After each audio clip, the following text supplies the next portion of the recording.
Relax, the keyboard is off, the press box is closed, and the mic is just getting warmed up as the guardian of the blue paint turned writer is about to enlighten us. The show where the writer is fresh off the presses and the ink is not dry. For this week's show, can the GM improve or disprove the Flyers this offseason? Welcome to the Hockey Writers Inc. Join Lance and Steel as we bring you all the latest on the Flyers.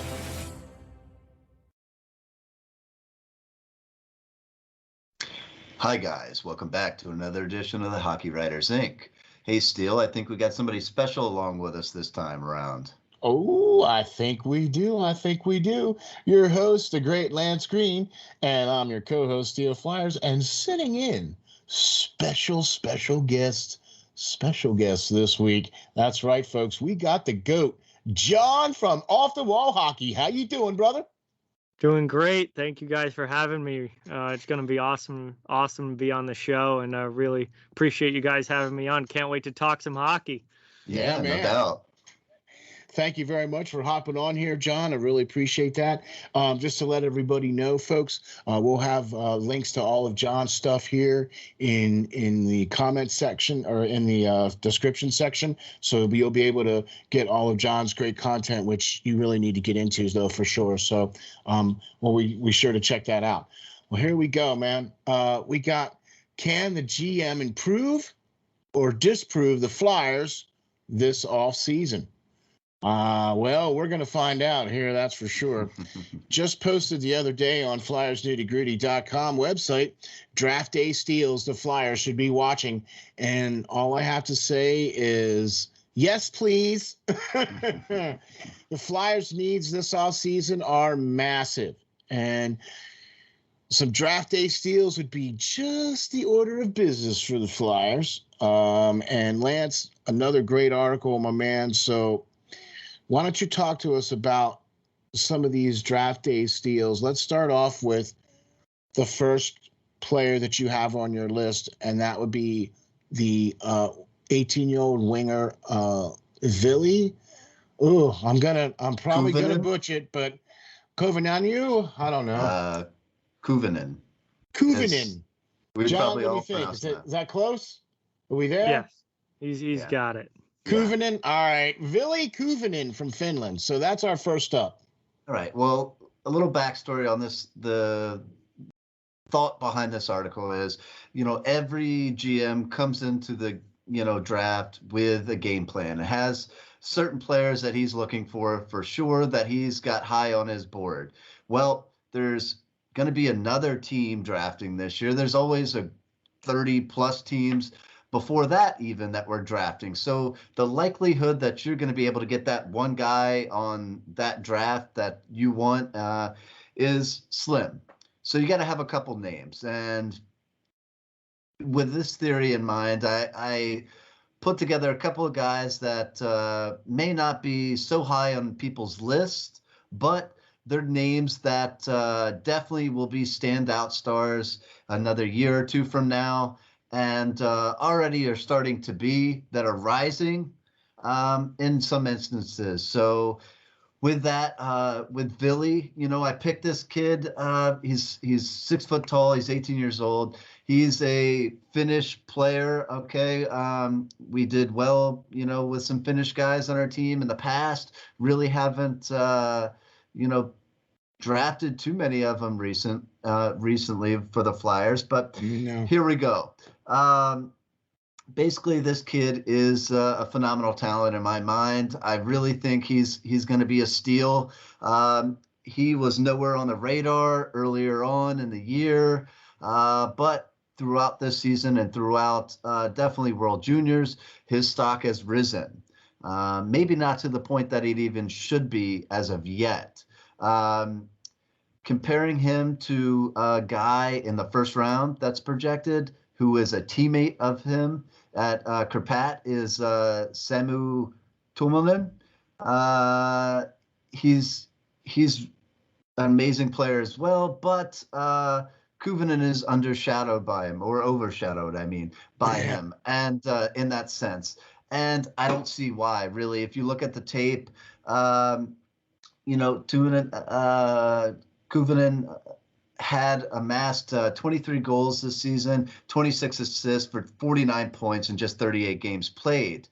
Wow. Averaged a plus 29 average for the season, which is really good. And it's defensively responsible players, kind of like what I was comparing to Tampa Bay's article. You know, when I did that article previously, Tampa Bay looks for those type players, and there is obviously been successful with those type players, having a whole roster full of them.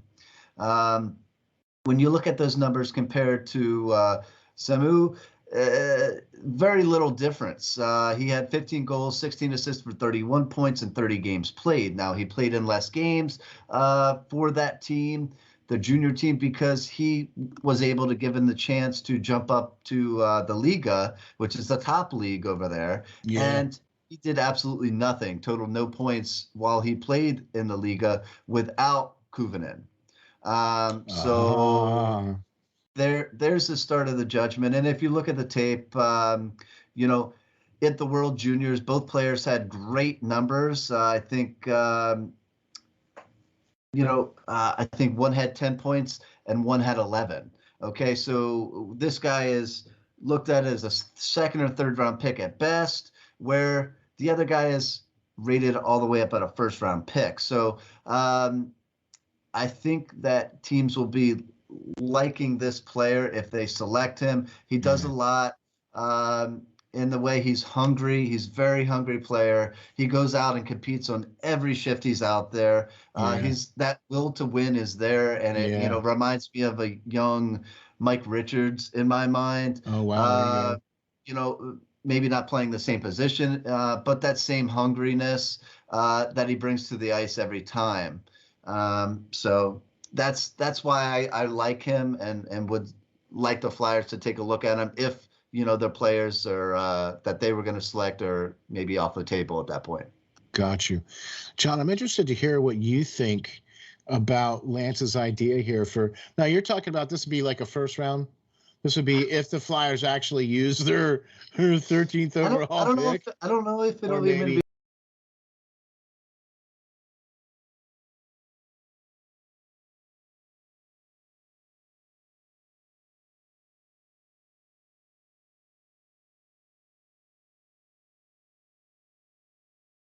a first round. He may slip to the second round. Okay. Or possibly early third round, depending. Okay. He is a little light, weight wise. So, he's not going to be ready. He's young though. He's young for sure. He's not going to be. It's going to take a year or two probably for him to get there. So, but I'm interested to hear what John. What do you think about with Billy here? I think there's a lot of upside here. I think it's very likely he goes in the second round, and I think a team that takes him in the second round could get a first round talent in that second round with that pick, because there's a lot of skill here. And one of my favorite things about this player that when you read up on about him is that he has this attacking mindset all the time, where he always wants the puck on his stick. He's not afraid to go get the puck. He will drive into traffic. He will drive to the front of the net. He's just an attacking player. And that is something that, that can take you places in the NHL. And if you don't have that, you're going to get stuck on the perimeter, and it's going to, you're not going to be able to reach the levels that you would be able to if you did have that attacking mindset. So I think mentally that is a great thing to have, especially in a young player who's still just 18 years old. A lot of skill, obviously. He was over a point per game in Finland last year. I am really excited to see what numbers he puts up this coming season, because he is going to be moving up to Liga, which is the top league in Finland. And I really want to see what he can do at that level.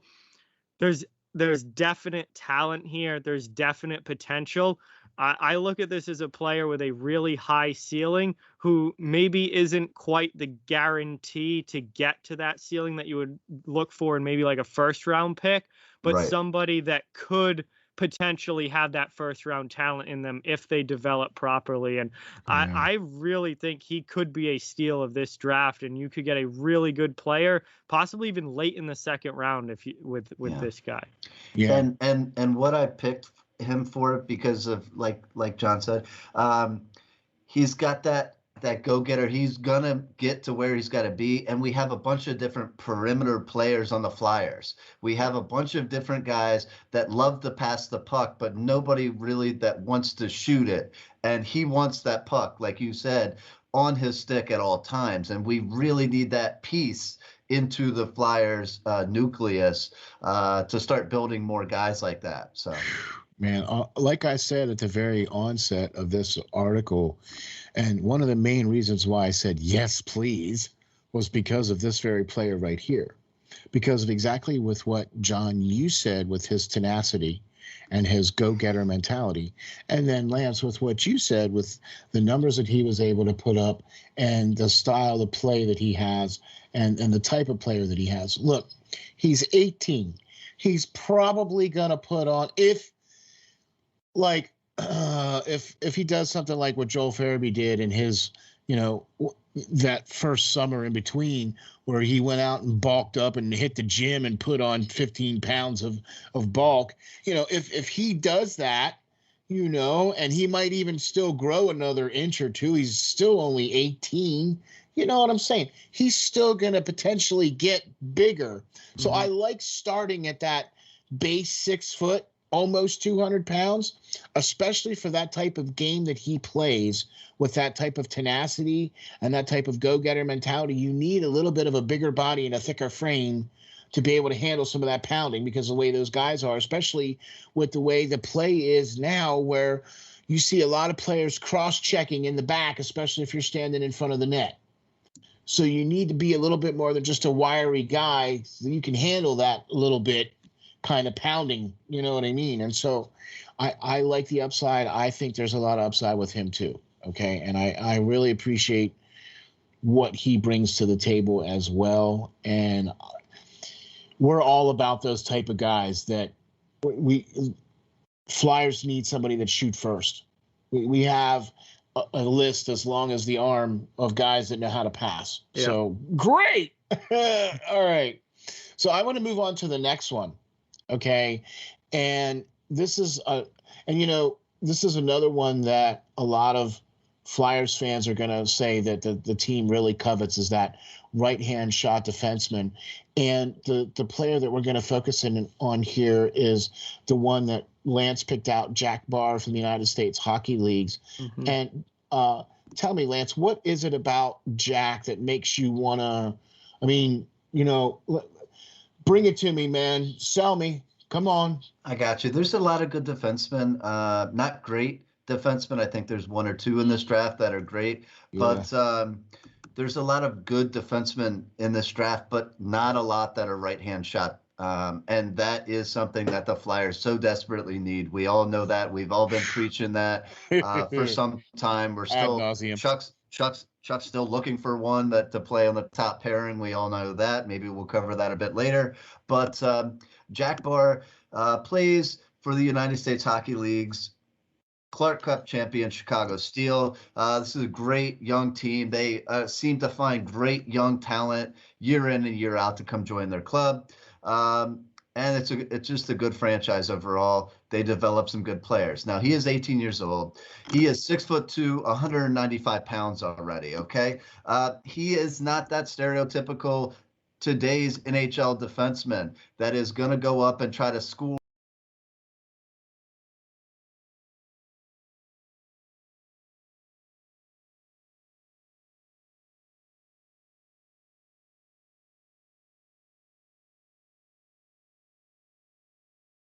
or 9 out of 10 times out on the ice. He is going to stay home.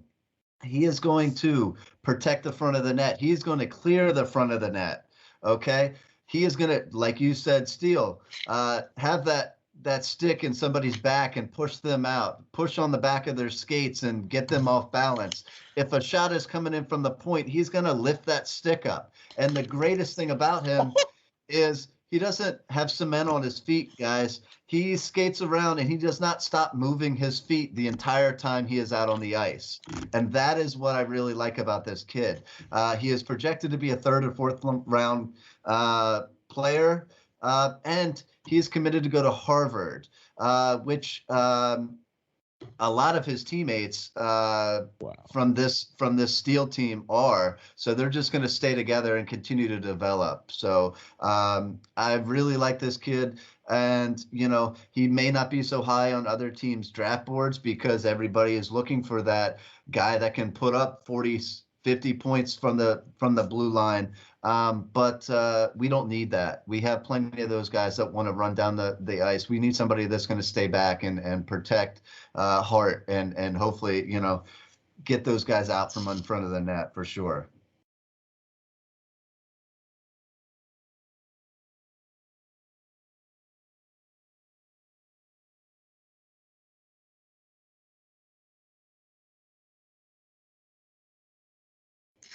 Man, you notice I was flipping through, right? Because that was just a lot of check boxes. Yeah. That I think he would check off for the Flyers. What do you think, John? Absolutely. And the thing that jumps right out to me is that he already has an NHL body at 18 years old, and he's only going to get stronger from here. Yeah. I mean, you're a kid that's 6'2" and almost 200 pounds already. Elite Prospects has him listed at 194. I like to add 15 pounds on because for most players, when I look at them, pre-draft, because when you get into an NHL weight training program and get into an NHL nutrition program, these guys can put on some serious muscle. And you're looking at a player that when he's playing in the NHL, you're looking at 6'2", 6'3", probably about 210. And that is a defenseman right there. And obviously the Flyers' issues on defense this past season were obvious to everybody watching the game. They need somebody like this. Now, he is not going to come in and play in the NHL within the next couple of years. This is a developmental project here. Going to Harvard, I'm not comparing him to Adam Fox, but Adam Fox went to Harvard. Harvard is a very good hockey school. They've put a good number of players into the NHL, especially in the last few years. Yes. They can develop there. Their coach is Ted Donato, former NHLer. Yeah. They know what they're doing. They're not going to rush him. I think he probably plays 3, maybe all 4 years at Harvard. But when you get him at 22, 23, you're going to have a really solid defenseman, two-way guy who has the skating ability to produce offensively while also staying at home and taking care of things in his own end. And I think there's a lot of upside here. And obviously, you're looking at down the line a little bit, but this could be a really good mid-round pick for the Flyers if they go in that direction. And I think Lance, you nailed it on the head when you called this draft day deals or steals, or because this would definitely, this would fall into that category of a steal or a deal, because he's definitely a higher round talent. Mm-hmm. That is going to probably go in a lower round. Okay. I did get a chance to watch him a little bit here in the past World Juniors. Okay. With the U18 there for the World Juniors. And I really like this player. I really think he would be a good player for the Flyers. All the points that you guys have made have just made me just shake my head and go, yeah, this would be a perfect plan. But I like, but I like what you said about this though, John, because you're right. He needs to grow into his body because he is only 18 and he is going to be that guy. Like, he's not going to be that Cam York type of guy. I think he has that same kind of mature game that Cam York does. Okay. But I don't think, I agree with John. I don't think he's ready yet, because he hasn't kind of matured into that spot. And if you get 4 years of him at Harvard, and then when he comes out at 22 years of age, hot diggity dog smacks, that's going to be a good player. He's going to Harvard, and like John said, that school, maybe 10 years ago wasn't what it is today for hockey. It's becoming definitely more of a powerhouse, and they're getting the players in there. Mm-hmm. I think Coronado's go in there, who's going to be a first-round draft pick, hopefully maybe even a flyer. We need a shoot-first guy. And, so is We can dream. yeah, the other 100-point player that Chicago Steel had this season, Farrell or whatever. So the team is starting to get some definite players, and they're going to be contenders up there and developing a good program for sure up there. Well, Yeah. John, you get first row seats to Harvard. What? Barr may not be Adam Fox, but he could be Ryan Lindgren. And if you get a Ryan Lindgren type player who, played at college and now is Adam Fox's D partner in New York, I think if you get that kind of player out of him or anything close to that, that would be a win, especially for a mid-round pick. Yeah. I think that's what we're looking for, and that's what I was going after with selecting this player, because we have a lot of guys like Steele said, we have Provorov, we have Myers, we have Sanheim, we have Cam York now, all who like to take it up the ice and try to put it in the back of the net. Not every single defenseman needs to be that. You need a yin and a yang. And, I think that's a good example that you pointed out there. He is that player that's going to be a support player. And, he's going to stand out to the intelligent fan that is able to see just more than the offensive side of things and what he does while he's out on the ice. It may not be on the stat sheet, guys, but it's going to count towards the W's for sure. Hey, man, them Ivy League guys, man, you know how to do it, right? You know how to do it, right? Okay. All right. Last one, according to the article here, was another particular situation here I think that the Flyers are in desperate need of, owing to the list of carousel goaltenders that should be leaving or could be leaving or aren't leaving, or we're not sure really what's going on with the goaltending in Philadelphia. So, Lance, in this article here, you point out a goaltender, 20-year-old Cameron Rowe from the Wisconsin Badgers. And, sir, you really do not need to sell me on him. But give me some of his awesome numbers and why he would be a good steal in this year's draft. Okay. So, first off, I think that he's going to progressively get better. And, I don't know, this season he really came into his own. He didn't really have it all together for Team USA when he first came into it. But since coming to Wisconsin under Tony Granato, he's really put it all together. And yes, he is 20 years old, and that's why I'm saying that he's going to be probably, if he is at all, a late round pick, 6th or 7th, even. There's a lot. This goalie draft is 2 potential really good starting goaltenders coming out of this draft. But after that, it falls off extensively. Yeah. He's older. He's 20. He's playing in college ranks, and that's great. But what he's doing there this season, he came in as a freshman, and he pushed aside a senior who should have been getting all the starts there in Robbie Bindot. But he created a tandem scenario there. He forced his way into the net early. They thought he was going to probably take over this upcoming season, but he made a name for himself enough to be able to get some starts. And during that time, he had a 2.05 goals against average this season and a 9.33 save percentage, which is pretty darn good. But if you compare that, he had a record of 9 wins, 2 losses, and 1 overtime loss. He had 2 shutouts during that time. Not a whole lot of games to go off of for sure, but just his numbers during that time were impressive. Now, if you look at his goaltending partner for Team USA when they were there, Spencer Knight, who we all know is fastly risen and is already looking to play in the NHL, next season, as well as what he did this past season.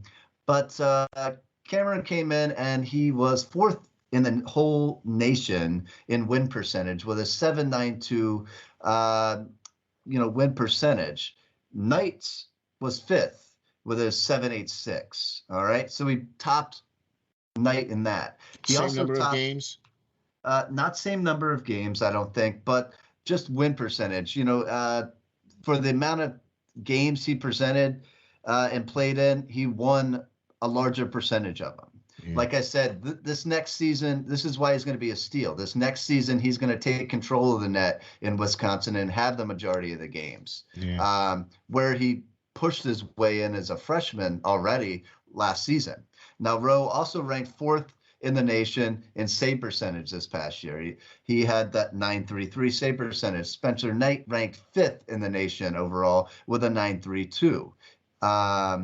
Rowe ranked 13th in the league with a 2.05 save percentage versus Knight's 217 GAA. So it just goes to the fact that he has potential there. He has potential there. And I think Chuck Fletcher really hasn't selected any goaltenders in his time there besides Roddy Ross, and that was a failed experiment in my mind. They already didn't sign him, and now he's a free agent. So he's got to bring in some goaltending. He obviously needs to sign a legit backup goaltender, and I think that Cameron here, if he doesn't get drafted, he's, in my mind, is right up there with undrafted college free agents with Dryden McKay. Now, I really like Dryden McKay. I've written about him before. I think the Flyers should definitely sign him out of Minnesota State. But with that being said, if they're not already drafted, not being under people's rights, I think Cameron Rowe really could be a draft day steal if they selected him even in the 7th round. So. Right.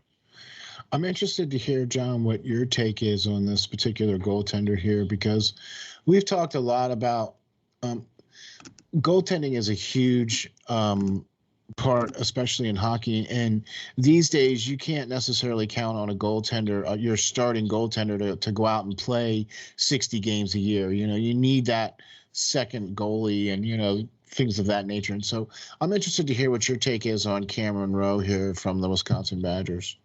This is a really intriguing player because he has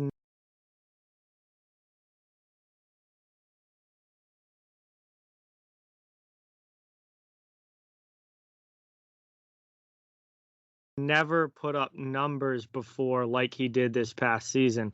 If you scroll through his statistics, his goals against average has usually been over 3. His save percentage has always been under 900. And then this past year at Wisconsin, he just comes out of nowhere and drops a 933 save percentage and a 205 goals against on everybody. And it kind of leaves you like, where did that come from? Mm-hmm. But with that being said,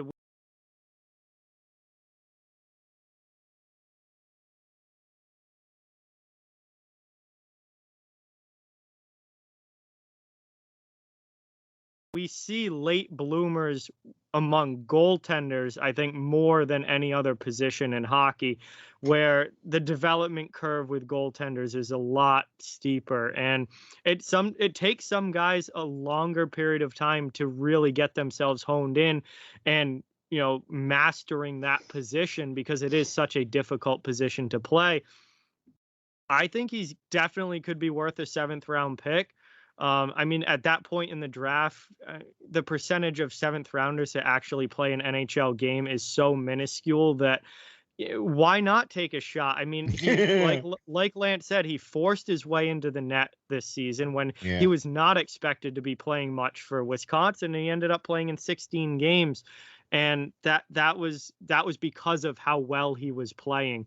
I'm really interested to see. I'm a big college hockey fan. I watch a lot of college hockey, and I'm really interested to see what he looks like this season in his 2nd year. Now that he's kind of made a name for himself, and more people are expecting more from him. But he put up fantastic numbers this past season. Save percentage is always a big one for me. Because I think, record, the team has a lot to do with that and how they're playing in front of you. Even goals against, if you have, porous defense in front of you, your goals against is going to be high no matter how good you are. Save percentage is the one that I look at and say, like, is the goaltender stopping a large number of the shots that he is facing? And to put up a 933 this year, that is impressive, especially when, that is, significantly higher than any other save percentage you've put up at any point in your career. So he seems certainly to be a late bloomer.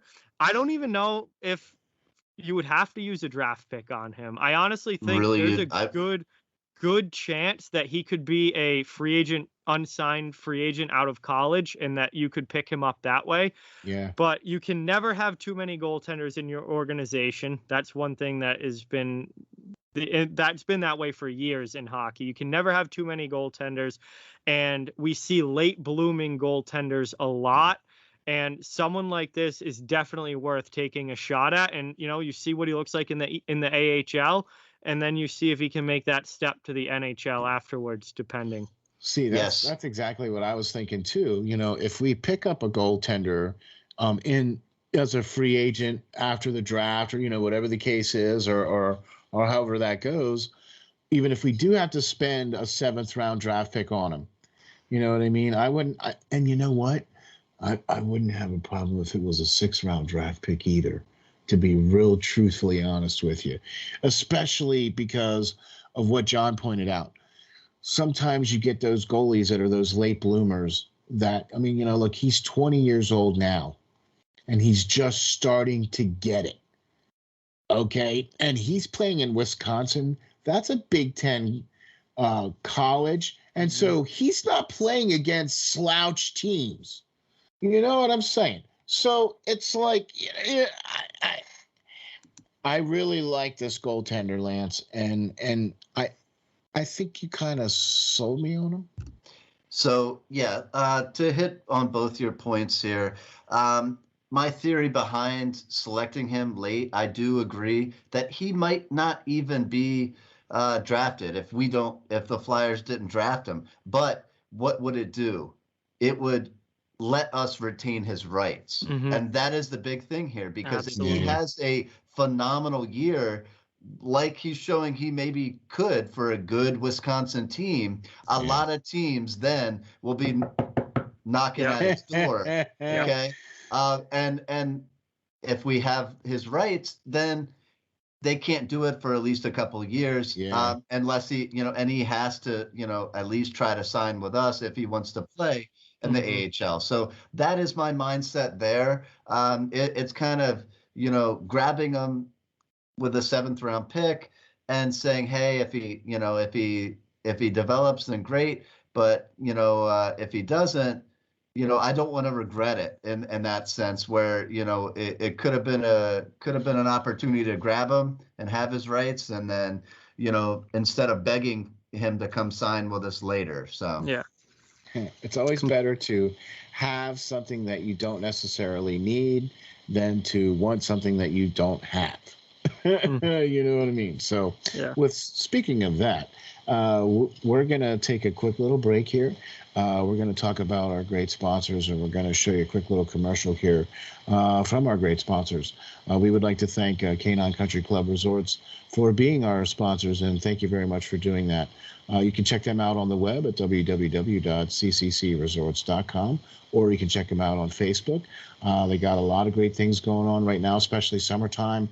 Give them a call, get some pool time scheduled for the puppies, and make sure you get your daycare taken care of, and the groomers too. So make sure you get them all nice and happy and groomed and in some pool time. So there you go. Check them out. We'll be right back after this. Thank you very much to our sponsor. Greetings. This is SteelFlyers from the SteelFlyers All Sports Network, and we have 2 very special guests. We are delighted to be joined by Tracy Musser and Nicole Howard from the Canine Country Club Resorts. Tracy and Nicole are both managers for CCC Resorts and work at the Windsor or at the club, one of 2 locations, both in Manheim, Pennsylvania. Congratulations on your 30th year anniversary of being in business. Let me start off by saying this. SteelFlyers stands behind this company 100%. Taking care of SteelFlyers furry friend for the last 2 years now, and they are a one-stop shop for everything your furry friend needs. In fact, let's find out what our friends at CCC Resorts offer. Nicole, how are you today? Good. How are you? Doing great, thank you. What are some of the great boarding services that you guys offer, and what do we have to do in order to get our furry friends taken care of when we are unable to travel with them? Well, we like to bring everybody in for a tour first. That way they can see the behind the scenes, they can see where they stay, they can see where they play, and then we explain all of the fun things that we can add on to their reservation, whether it be one of our packages, either a nature walk, a ball time, or even a cuddle time.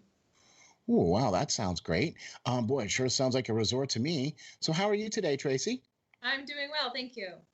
Tracy, tell me, is it true that you guys have both an indoor and an outdoor pool at the Windsor location?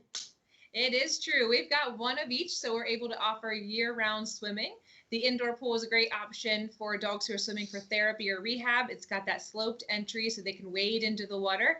Our outdoor pool is a little bit larger, and it's 4 foot deep the whole way across. And both of them are saltwater pools, so it's really easy on the dog's skin and coat. Wow, that's very awesome. So then during the summer months, you have a much deeper pool outside and then a sloped entry shallow pool indoors for the dogs. Tracy, tell the folks how we can get some pool time. Well, the first thing everyone does is come for an intro swim. We use that time to make sure the dog is comfortable in the water. We make sure they know how to get out of the pool safely, and we go over all the pool rules and etiquette with the clients as well. After that, they're able to schedule private appointments where they have the pool to themselves, or they can invite friends and have a whole group swim going on. So after a dip in the pool, then it would have to be off to the groomers, right? I mean, our furry friends cannot go out looking their best. Nicole, what are some of the great services your top-notch groomers provide?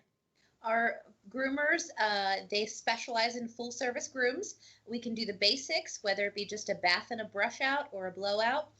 Or for the extra pampered pooches, we can do nail dremels, we can do deodorizing soaks, and also facials. Wow, man, that sounds like a resort if you ask me. Tracy, I know one of the main programs here at CCC Resorts is the WAGS program. The SteelFlyers dog is enrolled in this program. So why don't you tell the folks what is involved in this and how they can get enrolled? Yeah, the WAGS program is our primary daycare option at the Windsor. It's designed to be a structured program for people who are looking for a set routine for their dog. They all come on the same days each week, which allows them to have set friends, and we know exactly what's going on with each group. So we do a little bit more activities, and we build more into their daily routine there. But we've got other daycare options as well for people looking for a little less commitment.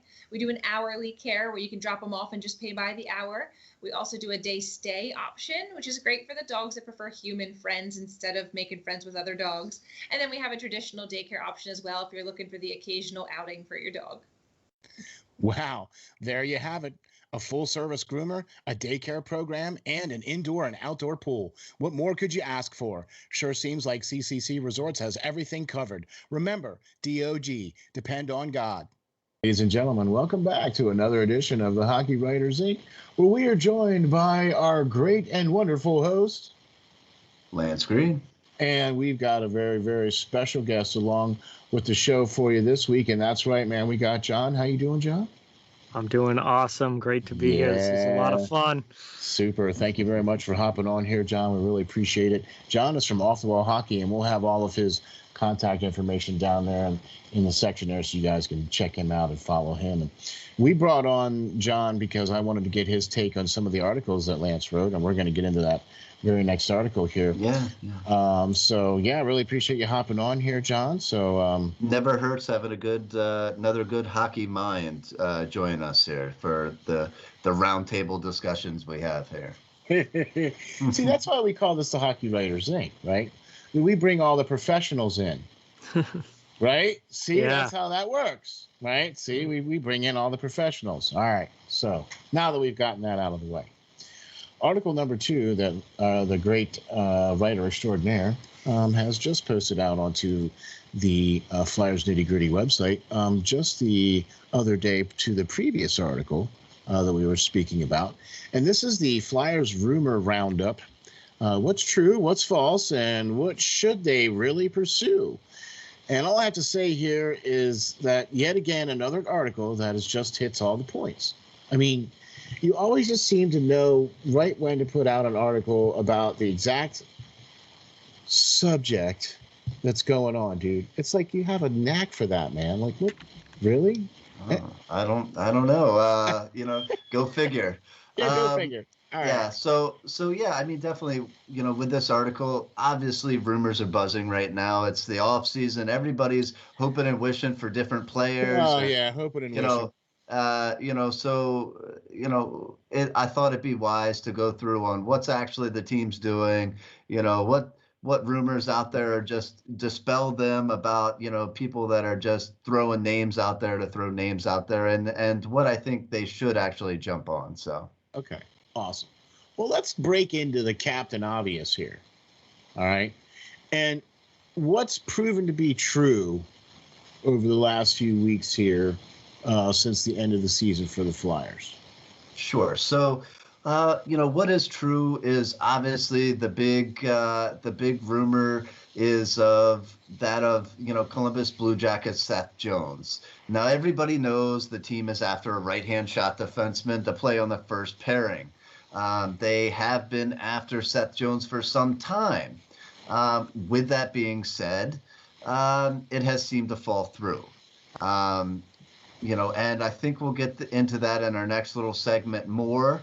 But that is a name that's been out there that the team has definitely been linked to and been working very hard to try to acquire. But I don't think that he's going to be willing to re-sign here. So I think that's Yeah. where the wall is hitting. Okay. All right. Well, what would you think, John, if Mr. Seth Jones? I mean, I don't really, honestly, I wouldn't. I I would not necessarily me myself be pursuing him. What do you think about if Seth Jones were to come to the Flyers? I mean, I'd be very weary of going after Seth Jones. The decline in his game over the last 4 years and just like the steady downhill each season is very worrisome. Now, obviously, there is upside talent there. He's only 26 years old. Feels like he's been in the league forever. He's still only 26. I know. The talent is obviously there. This is a guy that put up 57 points and really was in the Norris conversation 4 years ago. Unfortunately, though, his numbers have steadily declined since then. This past year, he only had 28 points. Obviously, it was a shortened season, but he was also a minus 18.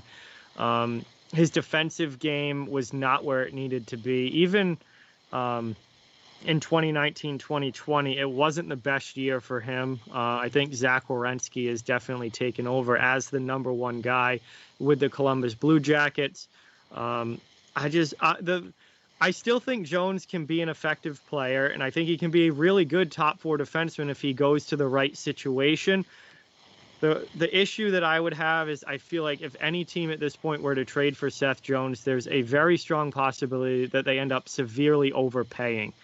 And that is something that you do not want to do, especially if you're in a team like the Flyers, where you're not trying to just rip it all down and start from scratch. You're trying to make some good, smart moves to get yourself back into a playoff position next season. You don't want to overpay for a guy like Seth Jones. I think the trend is too downwards for my liking, and it's just something I'd be very cautious about. Yeah, I think this season I will,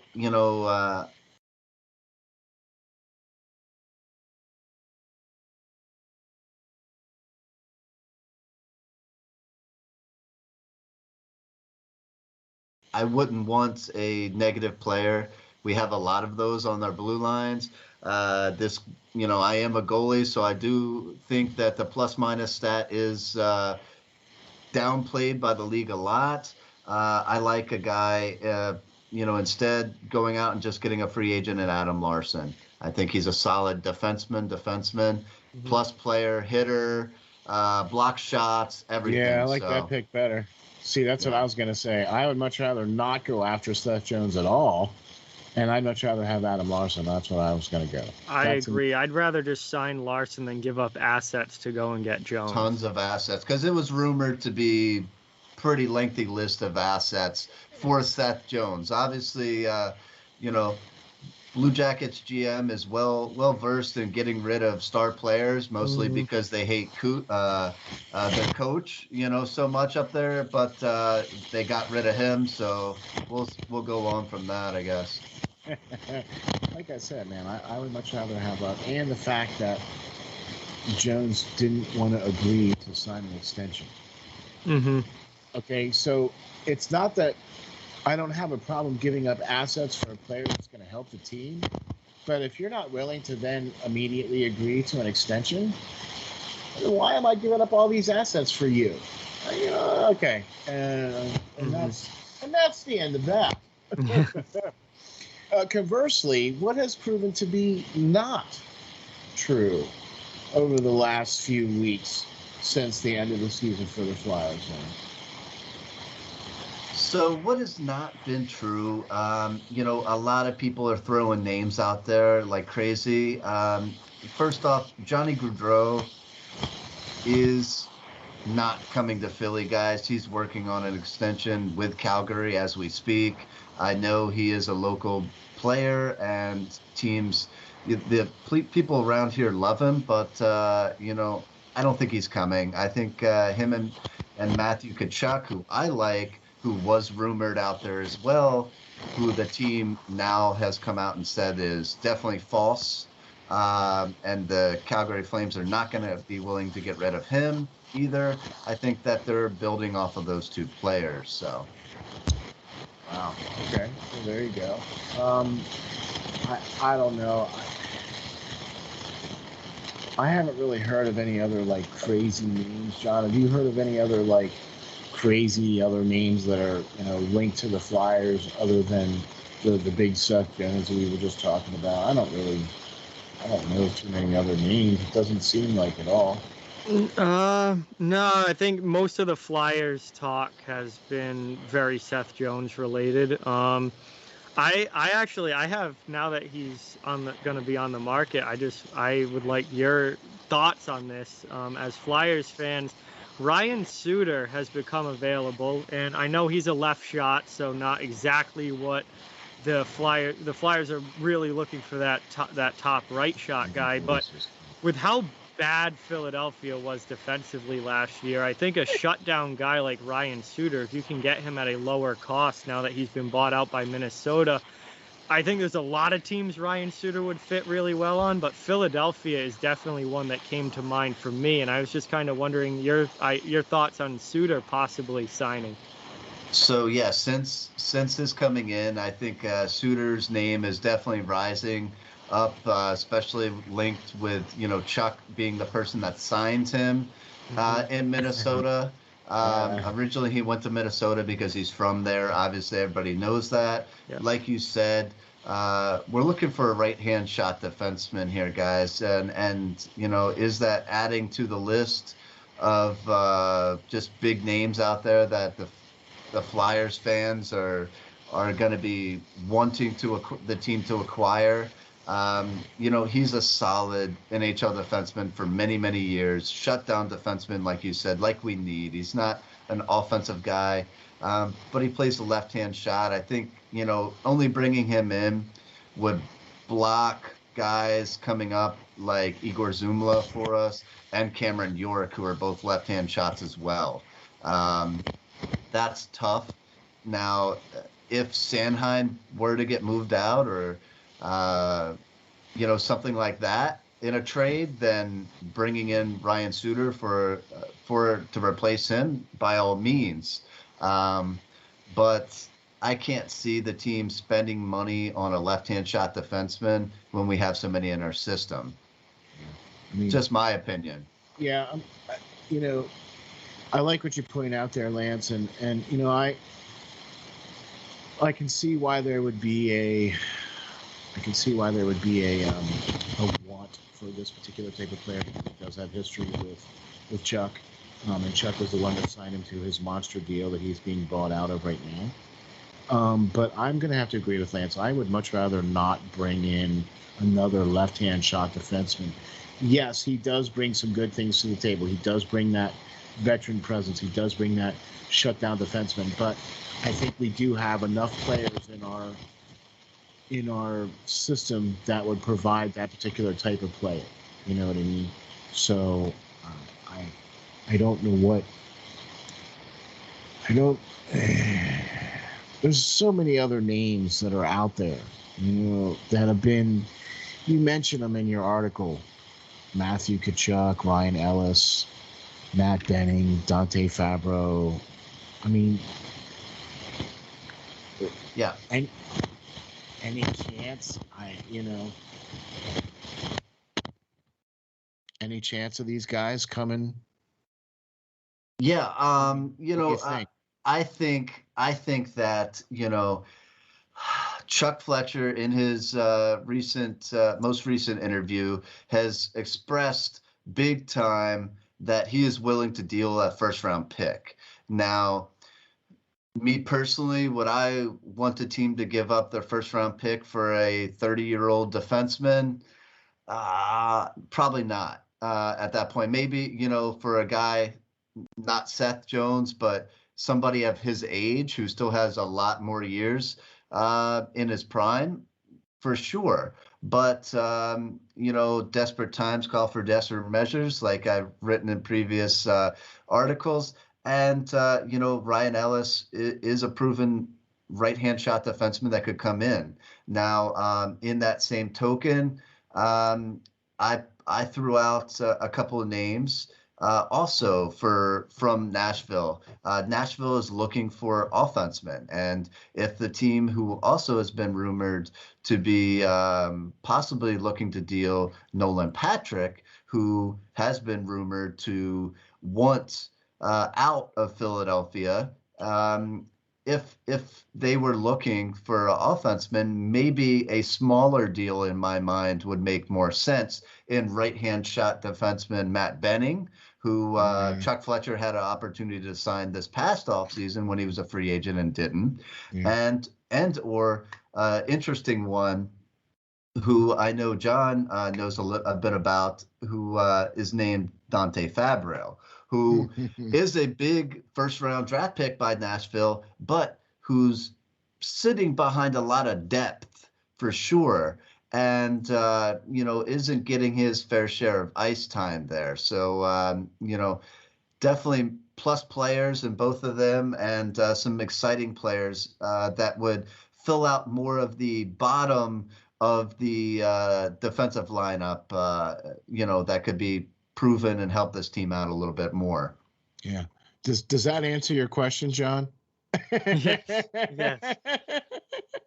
I mean, it's like I've even heard of the Tarasenko name swirling around, because he was one of the Flyers were one of the teams that he would allow a trade to, that he would waive his clause to. So, and I don't even want to go there. So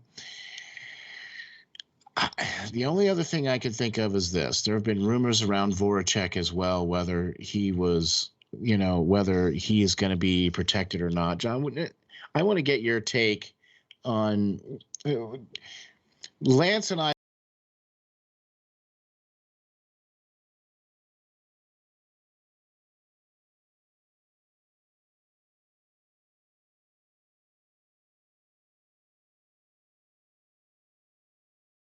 Both have no issues with waving goodbye to Voracek. We've been wanting that for a number of seasons now. What's your take on that, John? So we're going to turn the tables and we're going to ask a question to you.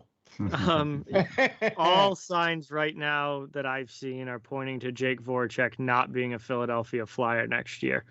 How that happens remains to be seen. Philadelphia said that they're not going to protect him.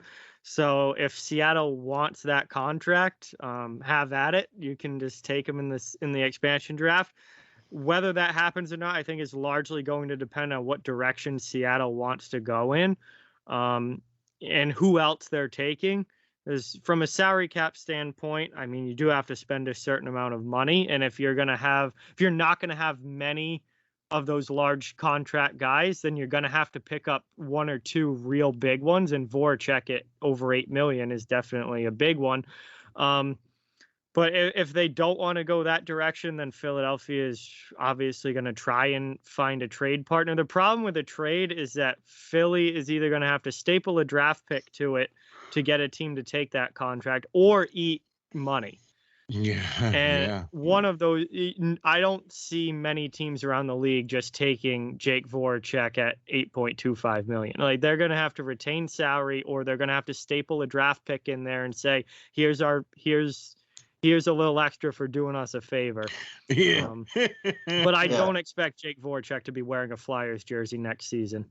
It's definitely going to be hard to get rid of him for sure. I don't think the Flyers want to get into retaining salary if traded somewhere else. I really think the best bet in order to get rid of him is to maybe persuade Seattle with a potential second or third round pick to select Voracek, because this team has no farm system as of yet. They're linked to who they're going to put their guys in to and let them play for, but they're starting from scratch. So this is a perfect instance to have another draft pick to build with that. And like you said, to get a veteran player, it's going to be a young team. A lot of guys are going to be young selected. You're going to need to hit the salary cap floor. So Voracek there for a year or two to teach some of these younger guys that are up and coming is great, and it allows you to hit the salary cap floor. And at the same time, he's going to be done in a couple of seasons, and then you can let him go and let him walk. And I still think Jake Voracek's a very good player. Sure. He's still putting up points at a good rate. He's certainly not worth what his contract is right now, but he's still a very good player. On a team like Seattle, he'll probably be one of their best players if he were to go there. And, a guy who's going to give you 60 points, most likely in a full season, and very good distributor of the puck. He doesn't score much anymore, and he never really was a big goal scorer, but he's a very good passer. He distributes the puck well. And again, he's a veteran guy who's been in the league for a long time. So there's definite value if you're Seattle as a new team who's likely going to have an overall very young lineup to having a player like that. And where, the cap ceiling is not going to be an issue for them, at least in their first couple of years. You can afford to take on a contract like that and get something out of it. And I still think Voracek has some good seasons left in him. His contract's kind of a monstrosity at this point. And it's a contract that the Flyers do need to rid themselves of. Well, fun fact is Voracek had his best years under Dave Haxtell. He had 3 consecutive 20 goals years. Yeah, well. He did well in Dave Haxtell's offense, so more power to him if he's picked. And with that, it just makes sense for them. The only reason the Flyers are getting rid of him because he is a good player. He's not great like his contract would assume he would be, but we already have a player just like him named Claude Giroux, and they're not going to get rid of the captain. So you got to get rid of one of them. You need somebody. A big scorer, and both of those guys are just hot potato passers when they get the puck on their stick. They need a guy that can shoot at the net. So we've talked so long in nauseum, Steel, that we need. So sure. Man. Let me tell you. I see Voracek's a very good player, but he's not a lineup changer. He's not a game-changing player. He's not going to take your team from one level and pull it to the next. He's very good, but he's getting paid like he's a franchise-changing player, and that's just not what he is. He doesn't make the other guys on the ice better around him. He just assists guys, but he doesn't make guys around him better. Well, I think he hasn't had the guys around him that could potentially make him better, and finishers. Yeah, he needs to play with finishers. Yeah, okay, I'm with you on that. Finisher. All right, I'm with you on that. Is not going to finish the puck. Yeah, I agree. All right. Sean Couturier is not a guy that's going to put in 40 or 50 goals a game or 40 or 50 goals a season. Now, you put him with potentially a number 3 overall pick in a year or two, which Seattle's going to be drafting at. And if they get a finisher type player that he can put the puck on his stick and he's going to put the puck in the back of the net, then he could be a 60 or 70 point scorer if he has somebody that's going to be willing to shoot the puck.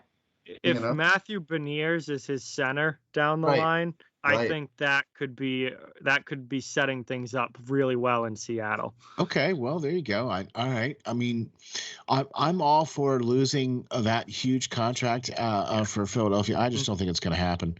I just don't think Seattle's going to take it, and I think the sweeten the pot deal is going to be too expensive. But that's just my opinion, and we all know that Chuck isn't listening anyway. So, but expensive, but that gives you that $8.25 million in salary. But I don't think that's going to all go away, though. I just don't think it's all going to go away. I think the only way that the Flyers are going to be able to make that contract go away is that they're going to have to eat some salary and sweeten the pot.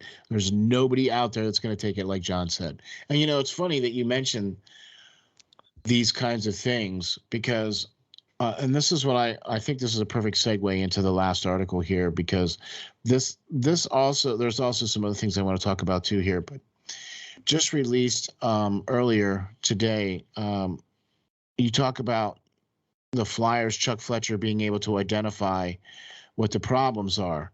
And one of the problems, and he's, just, is he going to be able to execute the plan? And so I think we've identified one of the major problems here, and that's the Voracek contract.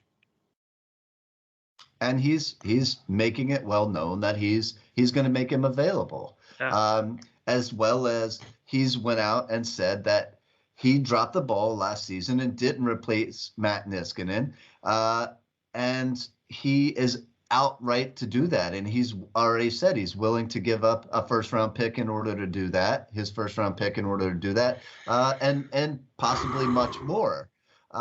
As well as Chuck Fletcher's went out there and said that he obviously needs to upgrade the backup goalie position, which I haven't heard of any names being linked to the Flyers yet, and that's a problem for me. John, look, we've been able to look at this team numerous times.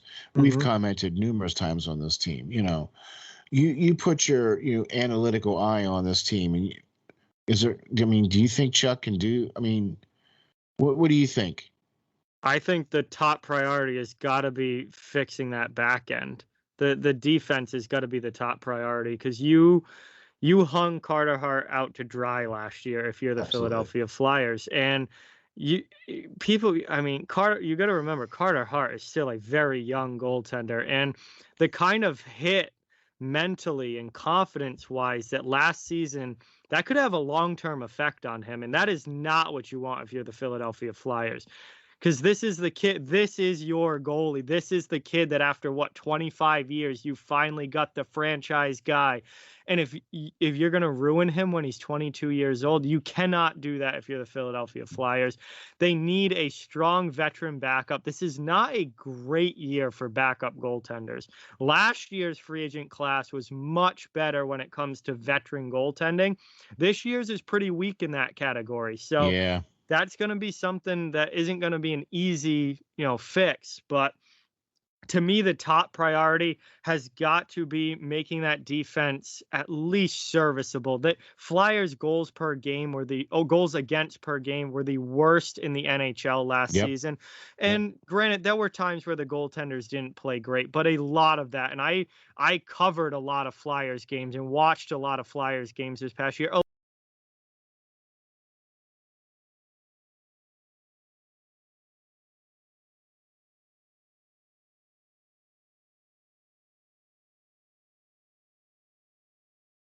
A lot of that was on the defense, where you were just seeing them giving up 35, 40 shots in a game, point blank chances in front, defensemen running around, having no clue where they were supposed to be on the ice.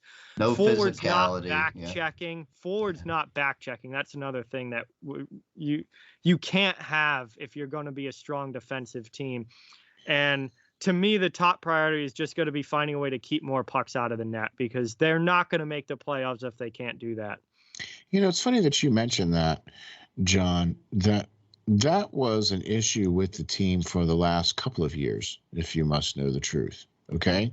And that was one thing that, I even remember Ed Snyder talking about, man, we need to, get the goals against down. We need to get this down. We need to this, we need to that.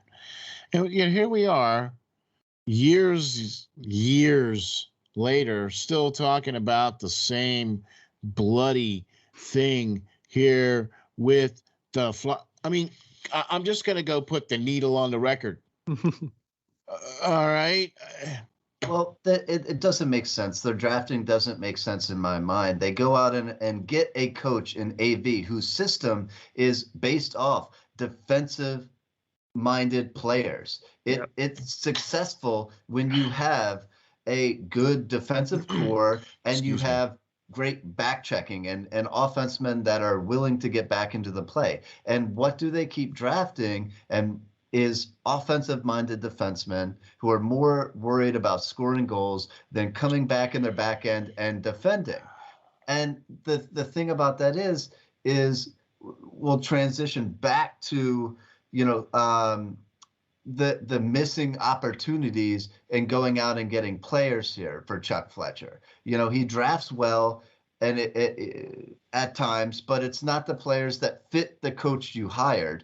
But at the same time, he has no logical way of acquiring new talent, in my mind. Okay, his biggest signings, in recent history with Minnesota were who? They were Ryan Suter and they were Zach Parise.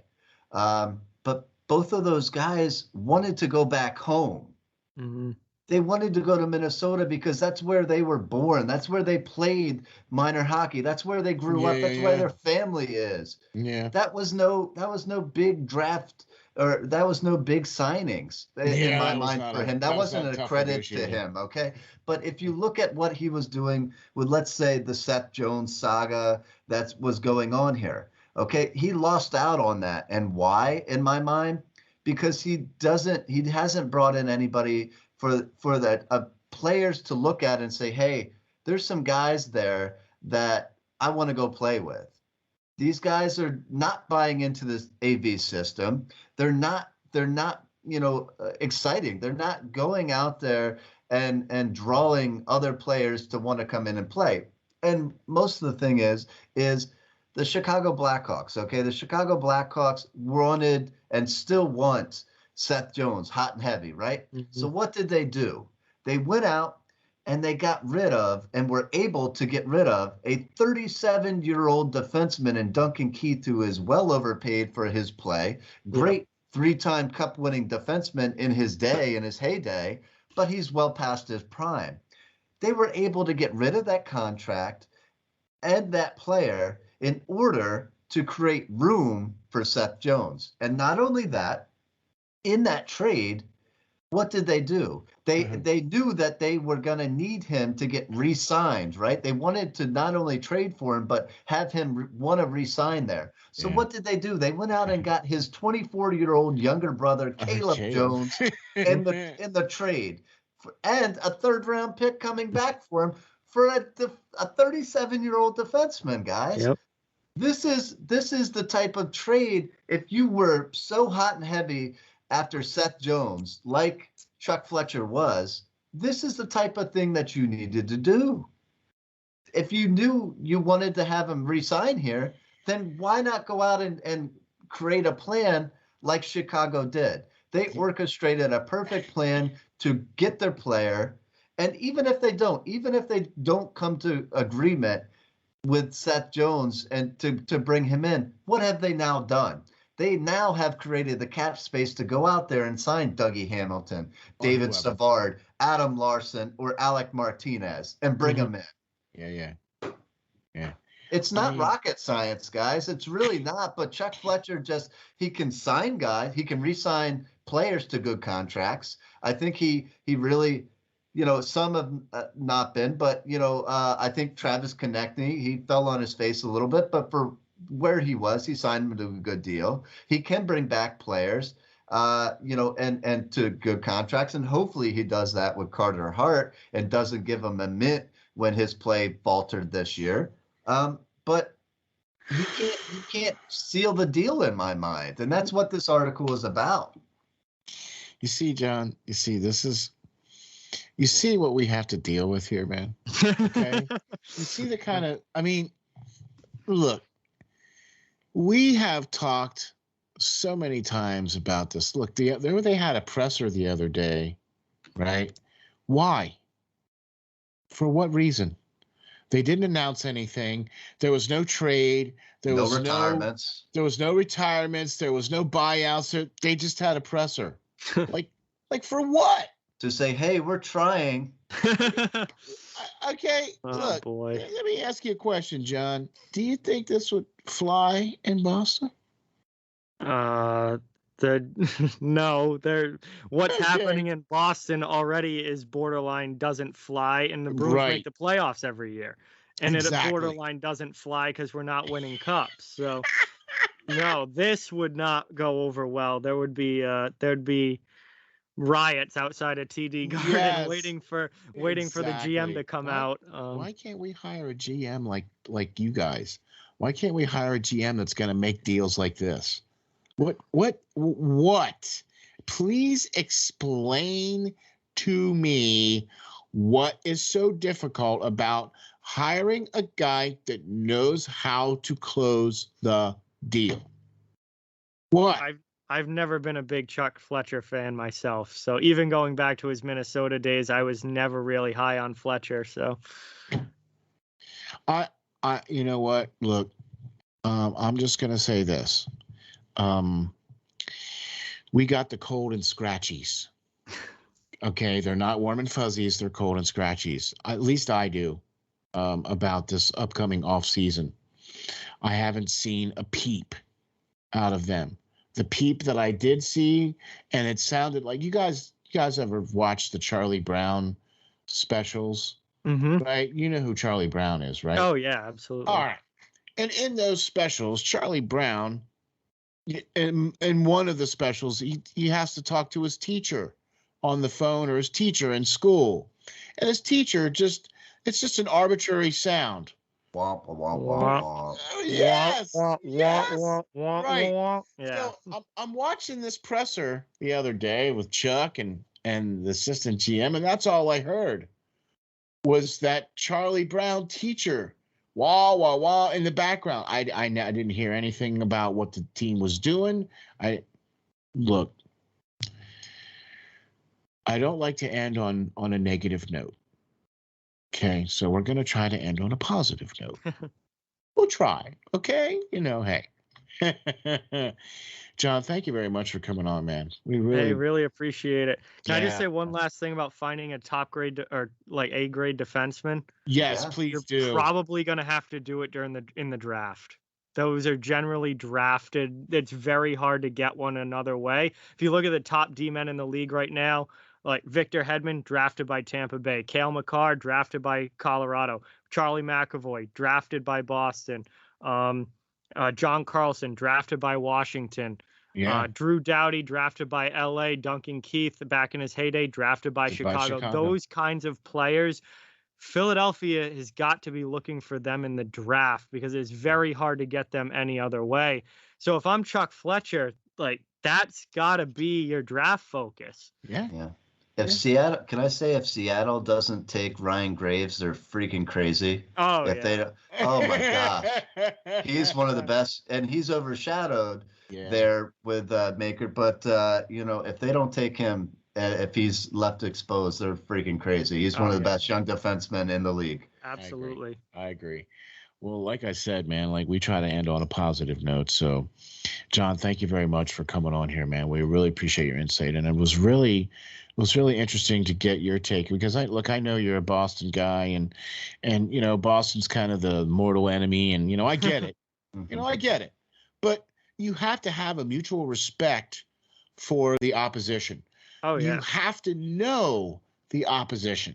You know what I mean? And it's great to have your insight because you have such great knowledge. So thank you very much for hopping on the show. Definitely. Why don't you tell the folks where we can find you, where we can get you, where we can follow you, and all that other stuff? Yeah, just search Off the Wall Hockey on YouTube. Should be the first to come up. Twitter is Off the Wall Hawk. Just take the EY off of hockey. Facebook, just search Off the Wall Hockey, and on Instagram, OTW Hockey on there as well. And obviously, SteelFlyers.com/link/Off the Wall Hockey, where you can see all my posts there as well. So thanks for having me, guys. This was an awesome show. It was great talking hockey with you both. Yeah. Awesome, man. What do you think, Lance? Should we have him back on again? Yeah, for sure. I mean, I would, be willing to join you anytime you need me as well. Awesome. Good talking hockey with another intelligent, hockey fan and, hockey mind there. So great to have you on and, come join us again. So Thank you. There you go. Thank you very much. We really appreciate y'all checking us out. Just remember, folks, you can check us out online. You can check us out on YouTube. You can check us out on Twitter. Please hit the like and subscribe. I'm your co-host, SteelFlyers, and our great and wonderful host, Lance Green. Where can we get you, Lance? Sure. Anywhere on the internet, pretty much. My articles are always on flyersnittygritty.com. They also get picked up by Bleacher Report. And all my stuff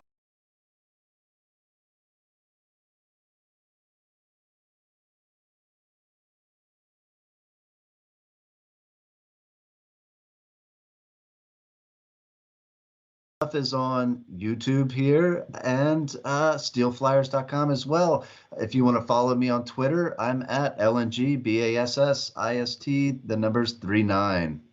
There you have it, folks. Another great episode. We had a really super guest, John from Off the Wall Hockey, joining us. 3 great articles from the great writer extraordinaire. And there you have it, folks. Well, thank you all very much for watching the Hockey Writers Inc. And we'll be back next time with another great episode. We'll see you next time.